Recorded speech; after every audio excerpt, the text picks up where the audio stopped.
What's up everybody, Jose once again from PetRockMedia.com. We're back with another video today, and in today's video we're going to talk a little bit about my current setup now for the Canon R5. Let's talk.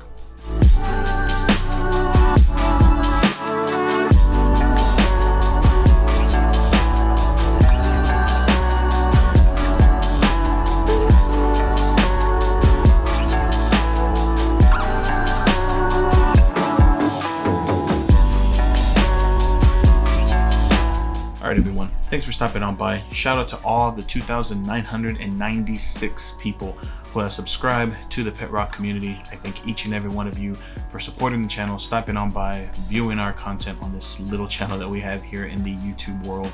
And I again thank each and every one of you for stopping by. If this type of content excites you and interests you and you want to learn more about photography, cinematography, gaming, tech, and so forth, this is the channel for you. Hit that subscribe button and punch that bell icon. And when you punch that bell icon, be sure you hit all notifications so that way you'll be notified for everything we post, whether it be content or going live on this channel.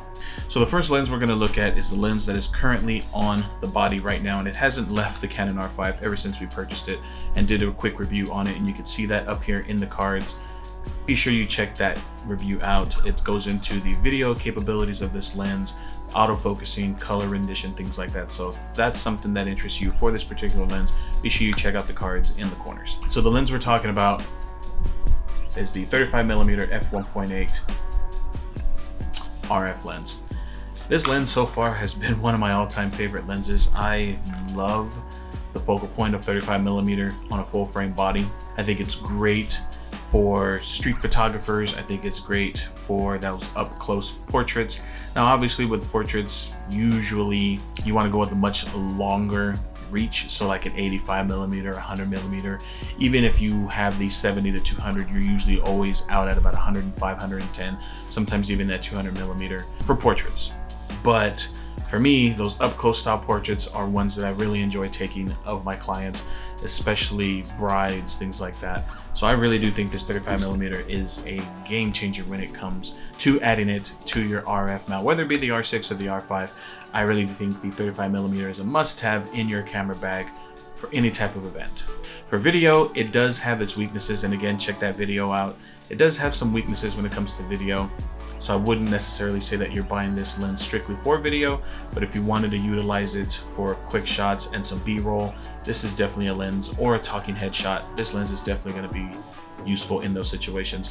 But on the photography side, definitely a no-brainer. It's a major go for this lens. Shout out to Flossie Carter.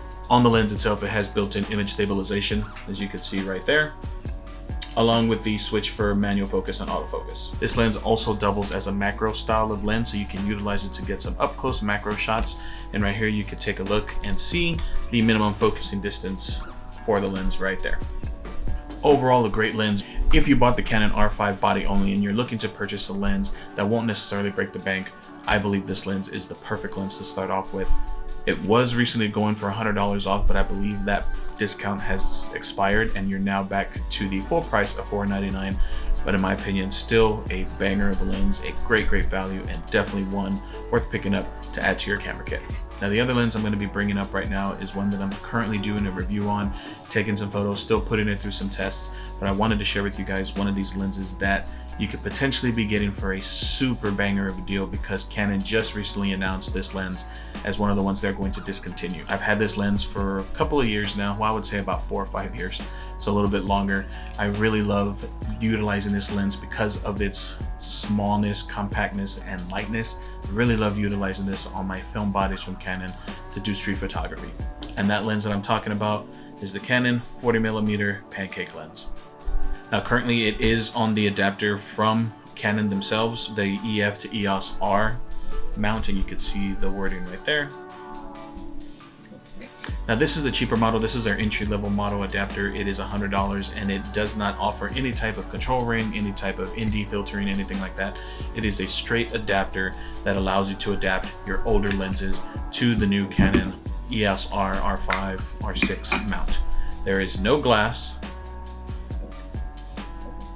so it's not like a speed booster, focal reducer, or anything like that. All it does is break down the contacts from the EF mount and allows you to adapt it to the EOS RF mount. So because you have to utilize an adapter for this lens, it doesn't allow it to maintain its sleekness. So if you are going to be utilizing it for street photography, if you are going to decide to pick up one of these lenses, it's definitely something to think about because it does add a little bit of extra heft. The lens ends right here where that silver ring is. That's the lens currently as the EF mount, but when you add the adapter, obviously it adds about another inch. So it is a little bit thicker. Comparing it to the 35mm, that's the 35 right there. This is the 40mm adapted. So you could see it's roughly about the same size. I would say even the 40mm, because it's so compact in its natural body, it is a little bit thinner, even when you have to utilize the adapter, but still great lens, I think. Like I said, I'm gonna be doing some sample shots, video and photos on the R5 just to give you kind of a reference point of, is this lens one? Because what I'm thinking is that this is gonna go directly competitive with the old EF 50mm or even the current RF 50mm. If you happen to find this at a great deal and you're looking to save some money, even with the price of the adapter, because the adapter can then allow you to utilize some of your older lenses if you have previously heavily invested in the EF mount. If you haven't and you're starting brand new with the RF mount, Canon's RF mirrorless mount, then you might want to look at the 50mm RF lens, the native lens, because it's roughly about the same size, probably a little bit smaller, but it is already adapted for RF. It is a native RF mount lens, so you don't have to worry about buying the adapter, and the adapter being $100 and this lens roughly being $200 before it got discontinued. Not sure how cheap you might find this, so if the combination is roughly going to be that $200 range, then you have to ask yourself, do I have a lot of EF lenses that I'm looking to adapt, thus the adapter making sense? Or if I'm starting fresh, perhaps moving forward only buying RF glass, then you may not want to be looking into this lens. But again, stay tuned to the channel. We'll be doing a full review on that lens, how it adapts to the Canon R5. And then of course we talked about it when we first introduced the camera, and that is this beef and hunk of a lens, this Canon L series 24-105. This lens is massive, but it can produce some amazing images even with a straight f4 aperture. This lens, in my opinion, is amazing, and I would definitely recommend this lens over the other kit option that goes from f4 to f7.1 if I'm not mistaken. I would definitely go with the L series version, in my opinion. Better glass, it is a little bit heavier, but in my opinion, I believe it produces a little bit better color and a little bit better video options. If you're going to be utilizing the video capabilities of the R5, I think this is the lens to go, since it does have a straight f4 throughout the entire zoom. And then lastly, if you're going to be utilizing your Canon R5 for a lot of video creation, then I would definitely recommend picking up a cage. This one comes from Small Rig, you can see right there. And what I also bought is this little adapter extension right here for the mini HDMI, micro HDMI, and your USB Type-C. It allows you to keep those clamps down so that way you don't accidentally pull them or potentially break the inputs on the camera. Utilizing your HDMI for an external recorder, which is what I utilize when making video with the R5. It limits the amount of heating, so you don't have to ever worry about really overheating, and it allows you to create some pretty incredible video courtesy of external recording, either with an Atomos Shinobi or a Ninja, which is what we use in Ninja 5. Can produce some pretty great quality video and doesn't allow you to worry about potential overheating.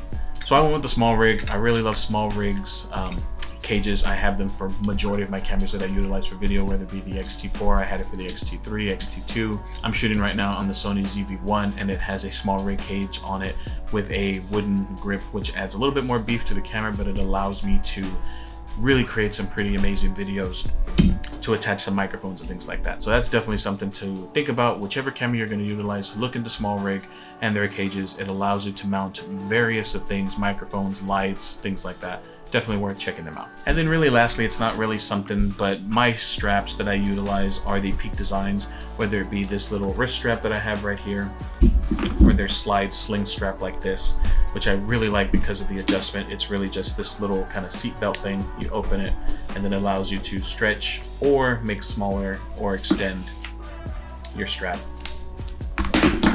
And what I really love about Peak Design, and again, if you're new to the channel, hit that subscribe button and punch that bell icon, because we review a lot of Peak Design bags and straps. What I really like about them are these anchor points that you can get for your cameras, and it allows you to easily swap out whatever strap you're going to use. If I don't want to use the wrist strap, and if I want to use more of a sling strap, I just bust out the strap, attach it to this anchor point, clap it on, and I'm good to go for the day with the other strap that I plan on utilizing. So that's just a quick update on the current kit that I am rocking with the Canon R5. Again, if you are new to the channel, consider hitting that subscribe button. Leave me some comments down below if you are a Canon R5 user or R6 user or even rocking the original EOS R. What are your favorite accessories for your camera? What is your current setup? Leave me some comments down below. Be that cool person that gives me a thumbs up or 2 thumbs down, and I'll catch each and every one of you in the next video. Peace.